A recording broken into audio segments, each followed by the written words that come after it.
Vande Bharat explanatory series में आपका स्वागत है। कभी कभी हम सुनते हैं इंग्लैंड, उसको कुछ लोग बोलते हैं यूनाइटेड किंगडम और कुछ लोग ग्रेट ब्रिटेन या ब्रिटेन बोल देते हैं। तो फिर हमारे दिमाग में आता है कि क्या ये तीनों नाम सेम है या फिर अलग अलग है। जैसे कि भारत को हिंदुस्तान भी लोग कहते हैं, इंडिया भी कहते हैं, ये तीनों नाम तो सेम ही है, मतलब एक ही कंट्री को तीनों नाम से बोला जाता है। तो क्या ऐसे ही यूनाइटेड किंगडम, इंग्लैंड और ब्रिटेन भी सेम है? तो हम चलिए इसके बारे में देखते हैं। वीडियो में आगे बढ़ने से पहले अगर अभी तक आपने चैनल को सब्सक्राइब नहीं किया तो चैनल को सब्सक्राइब करके बेल आइकन को प्रेस कर दें और आप हमारे सोशल मीडिया चैनल पे हमें फॉलो भी कर सकते हैं। तो चलिए शुरू करते हैं।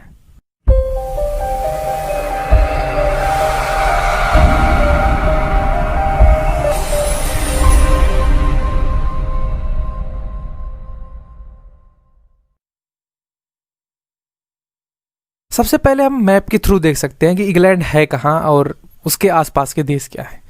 देखिए, ये आप देख सकते हैं, जो रेड कलर का मैप दिख रहा है वो है इंग्लैंड का मैप। ये इंग्लैंड का मैप है, देखो एरो से दिखाया भी क्या है। इसके बगल ये जो छोटा सा वाइट कलर का जो मैप है ये है वेल्स का, यानी इसके जो पश्चिम में देश है वो है वेल्स। इंग्लैंड और इसके पश्चिम में वेल्स हो गया। इसके उत्तर में ये जो नीले कलर का दिखाई दे रहा है वो है स्कॉटलैंड हो गया। और ये जो पीले या हल्के नारंगी कलर में रंगा हुआ मैप है वो है नॉर्दर्न आयरलैंड का। और उसके बगल जो है ये है पूरा आयरलैंड, या इसको बोलते हैं हम रिपब्लिक ऑफ आयरलैंड, इसका नाम है। पहले ये एक ही पार्ट में था, बाद में अलग हो गया। इंग्लैंड जो है ये यूनाइटेड किंगडम का पार्ट है और ये ग्रेट ब्रिटेन का पहला आइलैंड है और इसकी कैपिटल है लंदन। अब जैसे मैंने आपको मैप के थ्रू बताया कि ये जो है वेल्स के साथ और स्कॉटलैंड के साथ बॉर्डर शेयर करता है। इसका जो लैंड एरिया है वो है 1,30,000 स्क्वायर किलोमीटर के आसपास है।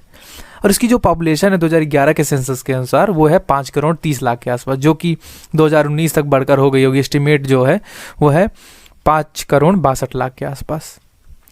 अब दूसरा देश ऐसे है वेल्स है, ये भी यूनाइटेड किंगडम का पार्ट है और ग्रेट ब्रिटेन आइसलैंड को कवर करने वाला ये दूसरा देश है। इसकी कैपिटल है कार्डिफ। ये आप इसका फ्लैग भी देख सकते हैं। ये भी इंग्लैंड के साथ बॉर्डर शेयर करता है। मैंने आपको मैप के थ्रू बताया। और इसका जो लैंड एरिया है वो है 20,000 स्क्वायर किलोमीटर के आसपास और इसकी पॉपुलेशन है 30,63,000 के आसपास 2011 के सेंसस के हिसाब से। और अगर 2019 में एस्टिमेट देखा जाए तो 31,53,000 के आसपास इसका पॉपुलेशन हो गया होगा। ऐसे ही तीसरा देश है स्कॉटलैंड, ये भी यूके का पार्ट है और ये ग्रेट ब्रिटेन के आइलैंड को कवर करता हुआ तीसरा देश है। और इसकी कैपिटल जो है वो एडिनबर्ग है। एडिनबर्ग कैपिटल हो गई और ये इसका फ्लैग आप देख सकते हैं। ये भी इंग्लैंड के साथ बॉर्डर शेयर करता है। इसका जो लैंड एरिया है वो है 77,933 स्क्वायर किलोमीटर के आसपास और इसकी जो पॉपुलेशन है वो है 53,13,000 के आसपास 2011 के सेंसस के हिसाब से। और 2019 में यह बढ़कर 54,63,000 के आसपास हो गया होगा। ऐसे ही चौथा देश है नॉर्दर्न आयरलैंड। अब देखिए, आयरलैंड की कहानी अलग ही है। आयरलैंड पहले एक में ही हुआ करता था, फिर बाद में जो साउथ आयरलैंड है वो अलग हो गया, उसने रिपब्लिक ऑफ आयरलैंड बना लिया और नॉर्दर्न आयरलैंड ने चुना कि हमको यूके में ही रहना है। तो नॉर्दर्न आयरलैंड जो कंट्री है वो भी यूके का पार्ट है और इसकी जो राजधानी है वो है, कैपिटल है बेलफास्ट। और ये आप इसका फ्लैग देख सकते हैं। ये किसके साथ बॉर्डर शेयर करता है? ये बॉर्डर शेयर करता है रिपब्लिक ऑफ आयरलैंड के साथ। अब देखिए, जो नॉर्दर्न आयरलैंड है वो इंग्लैंड के साथ बॉर्डर शेयर नहीं करता है ना। इंग्लैंड, वेल्स, स्कॉटलैंड ये तीनों एक साथ बॉर्डर शेयर करते हैं, लेकिन आयरलैंड जो है वो ये तीनों के साथ बॉर्डर शेयर नहीं करता है, किसी के साथ बॉर्डर शेयर नहीं करता है। इसलिए ये ब्रिटेन का पार्ट नहीं है। ये बाद में जो है इन तीनों का पार्ट बना और बाद में फिर ज्वाइंट तरीके से इनको यूनाइटेड किंगडम बोला गया। नॉर्दर्न आयरलैंड का जो लैंड एरिया है वो है 14,130 स्क्वायर किलोमीटर के आसपास और उसकी पॉपुलेशन है 18,10,000 के आसपास 2011 के सेंसस के हिसाब से। और 2019 में बढ़कर 18,93,000 के आसपास हो गया होगा। अब देखिए, तो हमको पता क्या चला? पता ये चला, देखिए, कि इंग्लैंड, वेल्स और स्कॉटलैंड ये पहले तीनों मिल के क्या, ये अलग अलग देश हैं, ठीक है। ये तीनों मिला के क्या पहले बने? ग्रेट ब्रिटेन या ब्रिटेन बना। ये तीनों मिला के ये वेल्स, इंग्लैंड और स्कॉटलैंड, जिसमें से सबसे बड़ा देश पॉपुलेशन के हिसाब से मैंने बताया और स्क्वायर एरिया के हिसाब से भी सबसे बड़ा देश इंग्लैंड है इसमें। तो ये तीनों मिला के ग्रेट ब्रिटेन बनाया।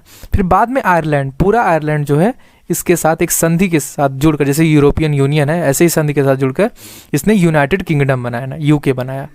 लेकिन बाद में फिर रिपब्लिक ऑफ आयरलैंड, मतलब साउथ जो आयरलैंड है वो अलग हो गया उसके बाद ये नॉर्दर्न आयरलैंड बचा। तो अब इन चारों को मिलाकर हम बोलते हैं यूके। देखिए, the Great Britain, when we are talking about only England, Scotland and Wales, then we will call it Britain. ये आप देख सकते हैं, इंग्लैंड का फ्लैग, ये स्कॉटलैंड का फ्लैग, ये है वेल्स का फ्लैग। ये तीनों जब मिक्स हो जाता है तो ये ग्रेट ब्रिटेन का फ्लैग बन जाता है।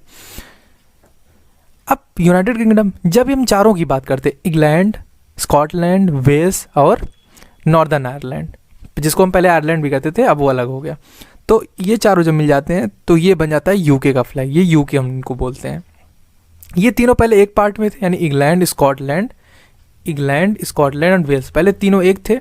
ये आयरलैंड साथ में नहीं था, तो ग्रेट ब्रिटेन उसको बोला जाता था। जब ये चारों, मतलब ये भी साथ में आ गया, तो इनको यूनाइटेड किंगडम बोला जाने लगा। तो यूनाइटेड किंगडम की जो राजधानी है वो भी लंदन है, क्योंकि ऑब्वियस सी बात है कि इंग्लैंड जो है सबसे डोमिनेटेड उसमें कंट्री है, क्योंकि वो बड़ा है, पॉपुलेशन भी उसमें ज़्यादा है। तो उसकी भी राजधानी, इंग्लैंड की राजधानी लंदन है, और ओवरऑल यूके की भी राजधानी लंदन है। आप इधर देख सकते हैं, ये डायग्राम के through Great Britain, England, Scotland, Wales जब मिलते हैं तो ग्रेट ब्रिटेन बोला जाता है। और जब उसमें जो कि पहले आयरलैंड भी था, लेकिन अब नॉर्दर्न आयरलैंड रह गया है, तो नॉर्दर्न आयरलैंड, इन तीनों के साथ नॉर्दर्न आयरलैंड जब मिल जाता है उसको बोलते हैं यूनाइटेड किंगडम। आशा करता हूँ आपको एक्सप्लेनेटरी सीरीज़ का ये वीडियो पसंद आया होगा। मिलेंगे एक्सप्लेनेटरी सीरीज़ के अगले वीडियो में। Thank you. जय हिंद।